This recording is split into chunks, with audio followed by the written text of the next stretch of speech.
This video will show how to replace the bearings on all versions of the Revo, except the Revo Comp. There are many methods to work on bearings, from hydraulic presses and mechanical lever presses to the screw press and the hammer and socket method. We are going to use the hammer and socket method. Because the front hub is set up to allow interchangeable axles, it may present some difficulty removing the bearings. It requires a jam fit tool, which may not be available to you. So we recommend that you take it to a qualified mechanic. Support your local bike shops. Fortunately, you can change between axle systems like QR, 12mm and 15mm without having to remove the bearings. So it should be easy to set up right out of the box.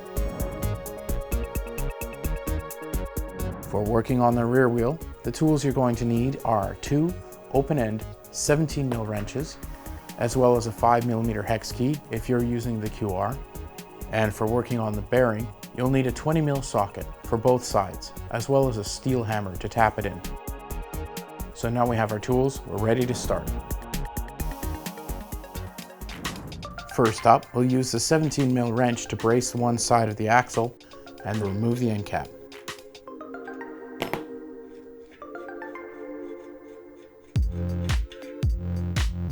Now we'll slide out the axle and free body together. Make sure you keep track of the axle collar, because it's very important you don't lose it. So now everything's removed and we're ready to work on the bearings themselves. Note that there is an axle shaft between the two bearings. You'll need to press that out of the way in order to access the inner race of the bearing to tap it out.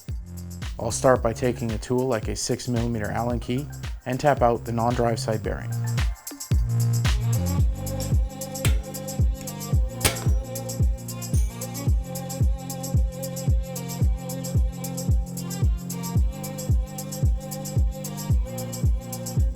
Now I'll flip it over and tap out the other side.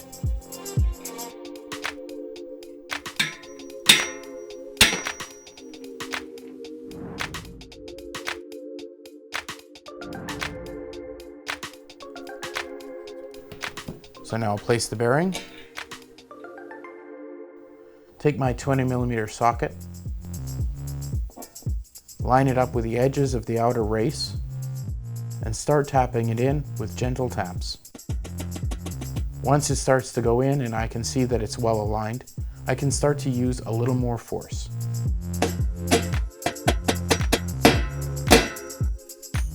Once it starts to get near the end, I can start to use lighter taps to make sure it doesn't go in too far.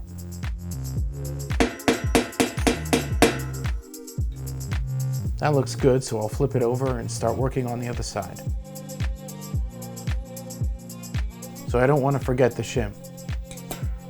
Now I'll take my fresh bearing, I'll take my 20mm socket again, line it up with the edges of the outer race, and tap it home using the same procedure.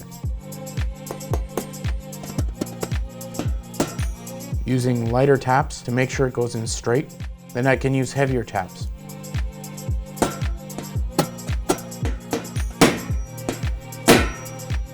Once it gets near the end, I want to make sure I'm not driving it too hard.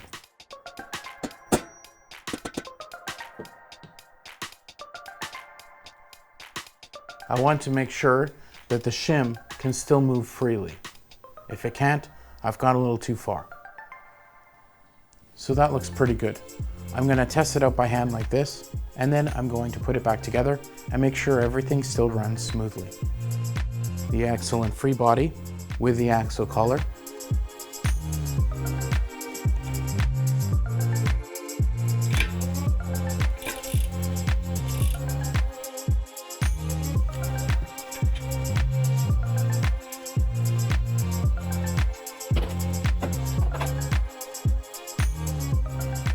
I only need to tighten very gently.